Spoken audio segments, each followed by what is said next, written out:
Hi!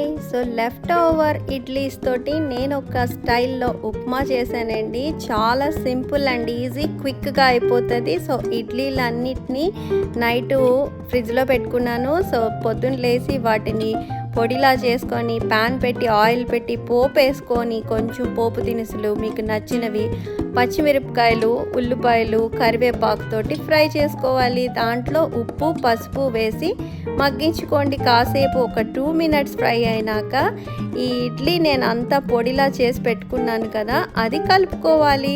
ఇప్పుడు బాగా కలిపి వాటిని లెమన్ తోటి మీరు సర్వ్ చేసుకొని తినొచ్చు. కొత్తిమీర, పల్లీలు అండ్ జీడిపప్పు కూడా పోపులో వేసుకోవచ్చు, అది మీ చాయిస్.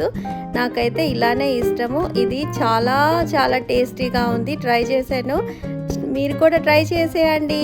ప్లీజ్ లైక్ చేయండి, షేర్ చేయండి, సబ్స్క్రైబ్ చేయండి. బాయ్.